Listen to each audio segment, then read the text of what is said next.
Oi, eu sou o Rafael e hoje eu vim falar um pouquinho da Montanha Mágica. Finalmente, eu acabei de ler. E eu já tô há alguns dias pensando em como eu faria essa resenha pra vocês. E, enfim, aconteceu. Pra quem não conhece, eu fiz alguns vídeos comentando as partes da Montanha Mágica. E aí eu acho que eu parei os vídeos na quarta parte, porque eu não dei conta de acompanhar. Comecei a ler a Montanha Mágica, acho que em 1º de janeiro de 2023. E eu só acabei agora, depois de um ano. Ah, por que você lê tão devagar? Porque eu li várias outras coisas ao mesmo tempo. Ela não conseguiu me prender o suficiente. Como eu paguei caro pelo livro e eu não recebo um centavo por isso aqui, falei, eu vou acabar. O livro é bacana, né? Tem uma boa crítica, eu vou ler. E aí eu fiquei um ano e meio nisso. E eu insistia, não é que eu botei ela dentro do armário e falei, eu tô lendo. Não. Ficou em cima da minha mesa e eu levava para todos os lugares possíveis, tá? Bom, então é isso. A Montanha Mágica de Thomas Mann, escrita em 1924. Pra quem não... Esse vídeo não vai ser um vídeo de fechamento especificamente, vai ser uma resenha completa. Então, basicamente, a Montanha Mágica vai contar a história do nosso querido e amado Hans Castor indo se tratar num sanatório para tuberculosos que fica em Davos-Platz. Na verdade, ele não tá indo se tratar, ele tá indo visitar o primo dele, o Joachim Ziemßen, e ele vai descobrir lá na montanha que ele também tá mal e que ele precisaria se tratar. E aí ele fica. E assim, não sei se vocês conhecem, mas a tuberculose, ele é uma doença que o tratamento dela é recente, aí no meio do século passado. Antes disso, o tratamento era basicamente sintomático. E cria-se cientificamente que o tratamento ideal era ir para uma região com alta altitude, um clima seco, e isso melhoraria os sintomas da tuberculose. Então é isso que o Hans Castor faz, ele sobe a montanha, só que fica lá na Suíça, mais ou menos, visita o primo e vai conhecer toda o hotel, como funciona esse lugar para tratamento, esse sanatório. O sanatório chama Berhof. Bem, e esse é um Bildungsroman, ou seja, ele é um romance de formação. Então a gente vai acompanhar mudanças no personagem. O clássico do romance de formação é o David Copperfield, do Charles Dickens, que também estou lendo, que é basicamente acompanhar uma criança até ele virar um adulto. O romance de formação, ele também pode ser interpretado como a apresentação de um personagem e ele passa por uma situação que muda as perspectivas dele sobre o mundo. Isso também acontece e é isso que a gente vai trazer aqui. Então, Hans Castor sobe, a gente não tem datas, e o autor vai brincando que esse é um romance sobre o tempo, porque o tempo lá em cima ele é muito relativo, assim como ele é relativo para todas as pessoas, depende da sua idade, depende do que você faz, depende de tudo. E o tempo parece que não passa lá em cima. Então as coisas elas são muito repetitivas, todo dia eles fazem as mesmas coisas. Esse sanatório era um sanatório para gente rica. Então eles faziam 5 ou 7 refeições ao dia. Então, eles tomavam de jejum, depois o café da manhã, depois o almoço, depois o lanche da tarde, depois o jantar e depois a ceia. E todos as refeições eram, pelo menos o almoço e o jantar, eram exímias. Então eles tinham o jantar com 7 pratos. Você vai ter descrições aqui muito bacanas desses jantares. Eles davam festas.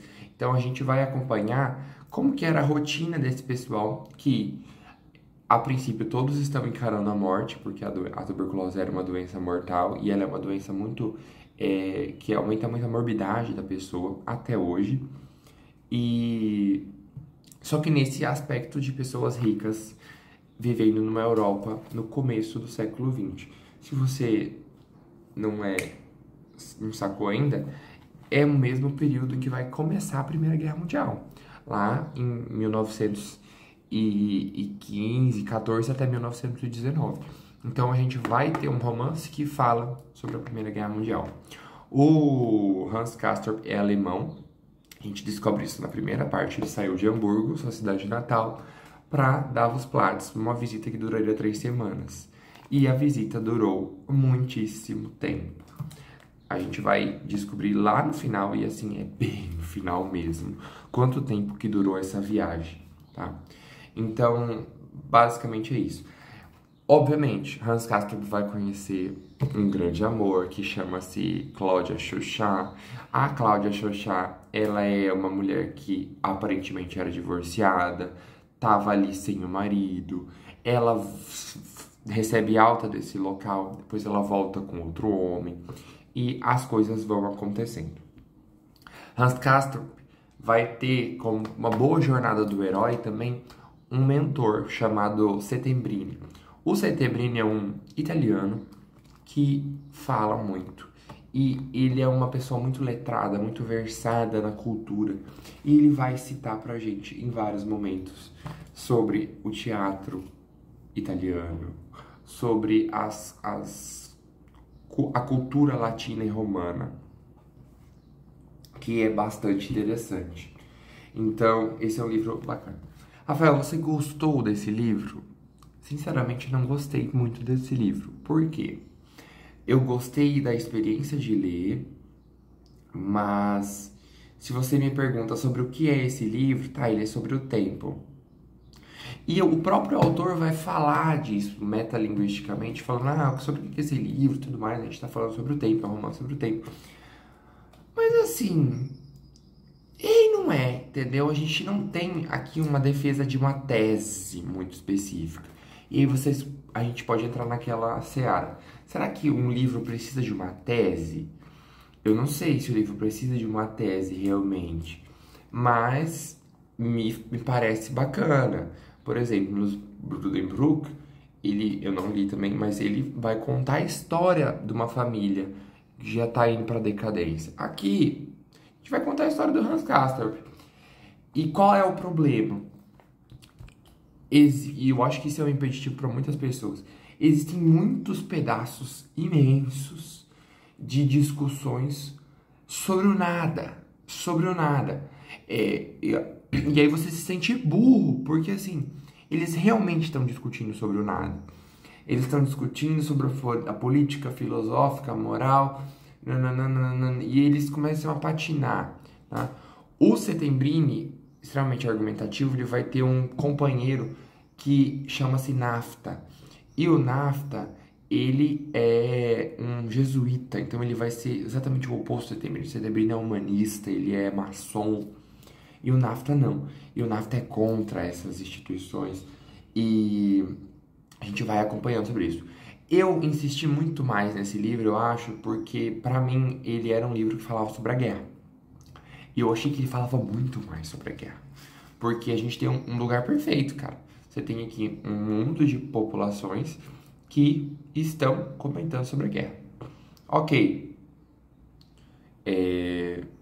Era muito recente ainda, não se tinha... A gente entende, bem nas entrelinhas, que começou a se criar um clima terrível. E isso a gente consegue perceber ali já umas 200 páginas do final. Que as pessoas começavam a brigar por qualquer coisa, inclusive o Hans Castorp e tudo mais. E aí a gente vai descobrir, e agora, gente, é um momento spoiler. Então, se você quiser ler o livro, leia. É uma boa, é um exercício de concentração, foco. Ele vai te contar pequenas anedotas ao longo do livro inteiro. Então, existe um momento que o Hans Castorp, ele decide visitar todos os pacientes terminais do hospital. Hans Castorp, ele saiu da Alemanha sendo engenheiro, obviamente. Ele mora em Hamburgo e ele ia ser engenheiro naval. Ele tinha um estágio pronto, ele acabou a faculdade, ele ia para esse estágio. E ele decide visitar o primo, e aí ele sobe para a montanha, começa a se tratar, abandona esse estágio. Ele faz as contas e que com os dividendos que ele tem da morte dos pais, porque ele é órfão, obviamente, ele conseguiria viver no sanatório para sempre. Então, ele não perderia dinheiro nunca. Só os dividendos que ele tem da herança conseguem pagar a mensalidade do sanatório. Então, para que trabalhar? Então, ele vai ficar ali. E ele percebe que ele precisa de motivações, então ele vai comprar livros de todos os gêneros. Então, uma época ele vai querer estudar livros de medicina. E aí ele entra nessa seara da morte de visitar todos os pacientes terminais.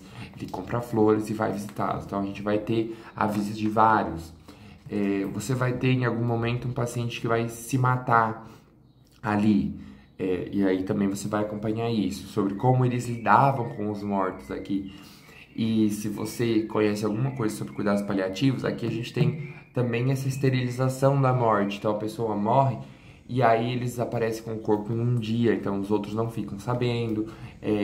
Então a gente tem sempre essa impressão de que a pessoa está viajando, né? E agora eu vou entrar nos spoilers para falar da última parte. Eu já tenho vídeo sobre as primeiras partes. Os vídeos meus estão bem bacanas. Eu comento bastante sobre alguns aspectos do começo do livro. Realmente eu não consegui fazer isso, mas foi um livro que eu vivi. Então, assim, tem marcações genuínas ao longo do livro todo. Eu não consegui compilar isso, porque eu ia compilar isso aqui, ficar uns 3 dias tentando escolher o que a gente ia colocar.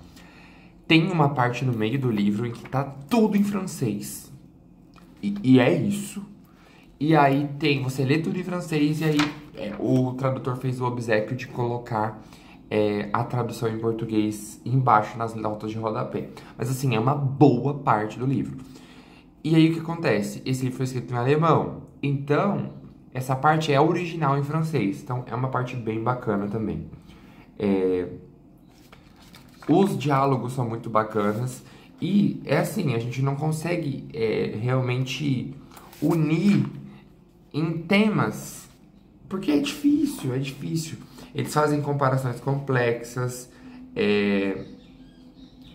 Sinceramente, eu gostei do livro e não gostei, porque ele não me deu um fechamento bacana. Então agora eu vou falar sobre o final e aí a gente encerra a temporada de A Montanha Mágica nesse canal. Ah, pode ser que no futuro eu venha a ler de novo? Pode ser. Eu acho que os livros eles funcionam para algumas pessoas e não funcionam para outras pessoas. Aparentemente eu gostaria que os livros funcionassem nessas unanimidades. Tem um comentário na Amazon que realmente vai falar sobre isso. O Thomas Mann, ele é um grande pensador. Inclusive, o nome dele é bem maior do que o nome do livro. E o Thomas Mann, gente, ele era um pensador no seu tempo, inclusive. Esse livro aqui seria o Manifesto da Primeira Guerra Mundial. O Dr. Fausto vai ser o Manifesto da Segunda Guerra Mundial contra a Alemanha. Ele é um grande pensador. Então, o que ele fala é muito importante. Mas ele não necessariamente vai construir uma história bem amarrada. Essa é uma história que ela é meio perdida. Eu acho que falta, não sei como que ele trabalhava, se existia um trabalho de edição bacana naquela época. Então eu acho que esse é o ponto. Se você não quiser saber do final, eu vou falar do final e é tipo últimas 10 páginas do livro. Então basicamente a gente, nas últimas 20, 30 páginas do livro mesmo, a gente recebe a notícia de que a Primeira Guerra Mundial estourou, o primo do Hans Castorp já faleceu, o Joachim. A gente tem, nesse momento em que os ânimos estão acirrados, um duelo entre o Settembrini e o Naphta. O Settembrini se recusa a atirar, o Naphta se mata, também nesses ânimos pré-guerra, e aí a gente descobre que a guerra estourou, e a gente descobre que se passaram 6 anos entre o começo do livro e o final do livro, e a gente não esse tempo ele realmente não passa tão claramente pra gente. Eu já sabia que se passava um grande período de tempo, e a gente vai entendendo, então, esses conflitos, realmente, como tá na contracapa, conflitos espirituais, do que as pessoas sentiam naquele sanatório, que eram de todos os lugares da Europa e do mundo. A gente tem, acho que mexicanos, inclusive, americanos, que vão, então, culminar na Primeira Guerra Mundial, que era meio que um grande mal resolvido. que basicamente também a gente tem a paz armada, enfim, todas aquelas coisas que a gente aprende na escola que culminam nesse assassinato ali na Sérvia. Lembrando também que a gente está na Suíça, que é o epicentro do mundo aqui. Existia a opção de ficar aqui, mas eles não ficam. Em algum momento a gente tem alguns barulhos estranhos, a gente não entende se são bombardeios que estão chegando em Davos-Platz. Eu não sei dizer pra você, essa parte eu realmente me perdi. E aí o Hans Castorp vai pra guerra. E aí a gente tem algumas pequenas cenas dele lá no campo de batalha. E essa parte é muito bonita, a gente parece que tá assistindo em 1917. E é isso. A gente termina com uma ode ao amor sobre adeus. Adeus. Se viver ou ficar, suas perspectivas não são boas. O macabro baile ao qual arrastaram ainda vai durar vários anos de pecado. E não queremos apostar muita coisa em que você vai escapar. Então a gente realmente termina essa obra, entendendo que o Hans Castorp vai morrer ali, porque ele não tem nenhum preparo. E nenhum deles tinha algum preparo. A gente entende exatamente o que vai acontecer. Já li também o